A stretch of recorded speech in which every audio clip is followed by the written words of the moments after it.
panawagan. Hindi na magbibigi-bingihan. Hindi na magpapabusal sa bibig ang pagmamahal sa bayan na ang mananaig. Itago man ng mga bayarang istasyon ng katotohanan, mas lalong matayog ang lipat at mamamayagpag ang mga agilang may tunay na malasakit sa bayan. Dahil piringan man nila ang mga mata, takpan man nila yung mga tainga, busalan man nila yung bigbig, kamay man ay lagyan ng posas, kakalas. At yung kanilang mga sakal ay ang ating magiging lakas. At yung kanilang pagwasak ay hindi natin magiging wakas. Aabante, hindi aatras. Aangat lahat, ibubulalas. Dahil ang lason sa kanila, lunas sa atin. At isa pa, kung ang pagtanggal nila ng direksyon sa atin, yun yung ating magiging kumpas. At maiiwan sila sa kahapon. Tayo ang haharap sa bukas. Tapusin man nila lahat. Tayo ay magpupumiglas. Ipaglaban lang ang minsan na rin tayong pinaglaban, pinagsilbihan at itinaas. Ang walang tigil natin na panawagan noon na siya ay tumakbo sa halalan sa kabila ng kanyang katandaan. Naway maging kawalang humpay din ng ating panawagan na ibalik siya sa mahal niyang bayan. Ngayon, kanyang kaarawan.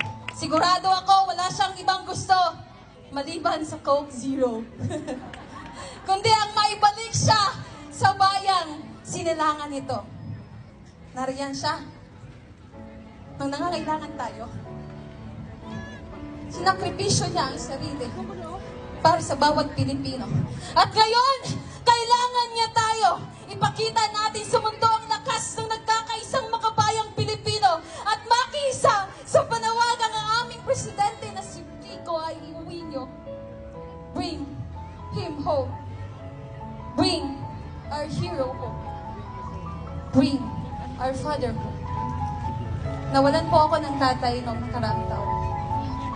Pero sa kabila ng pagiging hindi niya perfectong ama, tumatak at nangibabaw yung pagmamahal ko sa kanya. Dahil alam ko at ramdam ko na para sa aking kapangananin ang ginawa niya kahit ikakasama niya pa. Tulad ni Pangulong Rodrigo, naging tunay siya na ama ng bansang Pilipinas.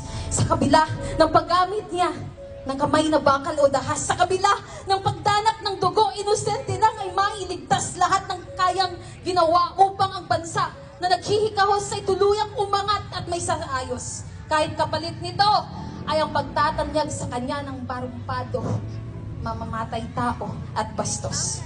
At ang minura niya na Diyos, hindi yung Diyos na pinaniniwalaan at sinasamba niya.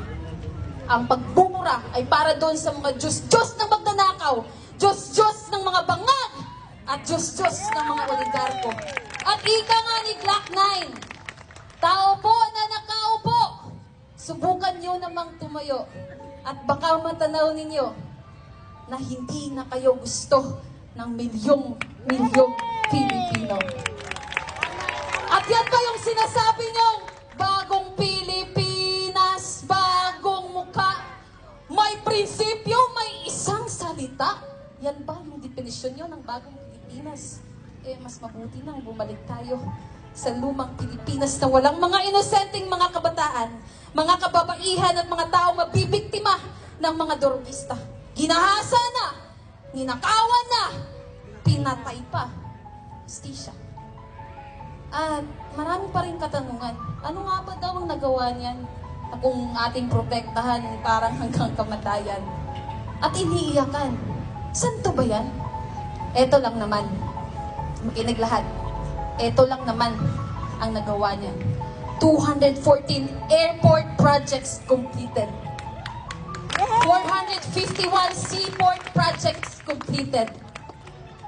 653 COVID-19 facilities built. 5,950 bridges completed. 29,264 kilometers of road completed. 150,149 classrooms completed. 229,289 hectares of land distributed. And 937,040 farmers who benefited from the Free Irrigation Act at kasama yung mga farmers dito sa bayan ng Pigkawayan. 1,623,628 students given free tuition. 2 million individuals assisted through malasakit centers. 109,035,343 Filipinos covered by universal healthcare. At ito pang pinakamatindi, yung naging mitsa kung bakit ngayon siya nag-iisa kahit sa kaarawan niya. Pero yung pagkakilala natin sa tapang, dedikasyon, pagmamahal sa bayan, pagmamahal sa Pilipino, paninindigan niya, walang pagsisisi kung ang mga susunod na sasabihin ko ay nangyari sa panahon niya. 807 disbanded drug dens. 3,736 children rescued during anti-illegal drugs operations. 12,356 high-value target arrested. 22,093 drug-cleared barangays. 203